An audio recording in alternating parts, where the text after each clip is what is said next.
Si tu es cycliste ou même triathlète, la sortie longue du week-end doit sûrement faire partie de ta routine. C'est généralement l'entraînement où tu vas dépenser le plus d'énergie et forcément, après un tel effort, tu souhaites optimiser ta récupération.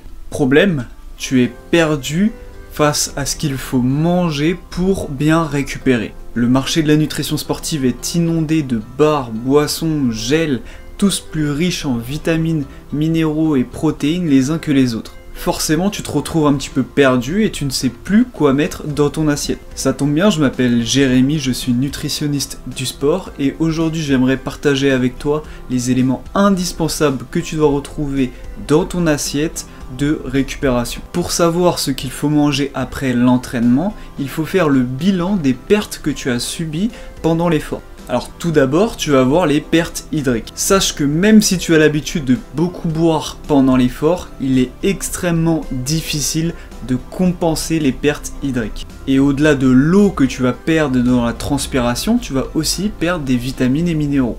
Enfin, pour fournir un effort suffisamment intense, tu vas puiser dans tes réserves énergétiques, notamment glucidiques, qui se retrouvent dans le foie et les muscles et qui s'appelle le glycogène. Tu vas aussi forcément puiser dans tes réserves en graisse, mais ne t'inquiète pas, le corps possède suffisamment de stock. Donc avec ces premières observations, on peut déjà constater qu'il nous faut 3 éléments obligatoirement dans notre assiette post-effort.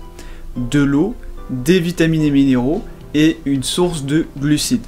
Mais ce n'est pas tout, il va nous manquer un élément essentiel. En effet, tu n'es pas sans savoir que pendant l'effort, tes muscles vont enchaîner les contractions et les relâchements sous un effort de résistance et donc tu vas créer des micro-lésions musculaires qui vont devoir être réparées. Pour aider le corps à cicatriser ces micro-lésions et à être prêt rapidement pour un nouveau entraînement, tu vas devoir consommer des protéines. Maintenant qu'on sait tout ça, je vais te proposer un repas type sur lesquels tu vas pouvoir t'inspirer, qui regroupe l'ensemble de ces éléments. Pour commencer, comme il fait froid en ce moment, tu vas pouvoir boire un potage de légumes fait maison, ça va être extrêmement intéressant.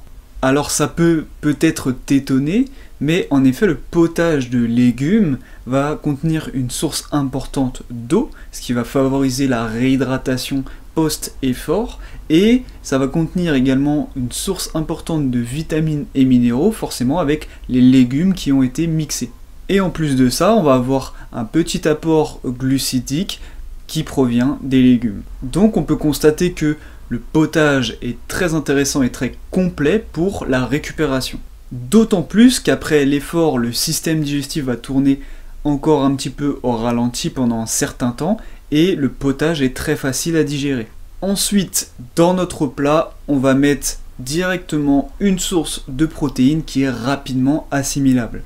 Donc ça peut être de la viande ou du poisson maigre comme de la dinde, du poulet, du colin ou du cabillaud ou encore des œufs. À ça, on va ajouter une source de féculents pour apporter des glucides. Donc ça peut être des pâtes, du riz, du pain, ce que vous voulez. Il faut savoir que l'association glucides plus protéines après un effort va permettre une meilleure récupération que seulement des protéines. En plus de cette source de protéines, on va pouvoir ajouter des légumes dans notre assiette. Tu vas me dire, oui, mais pourquoi encore apporter des légumes étant donné qu'on en a dans le potage? Alors il faut savoir que dans le potage, les légumes sont mixés.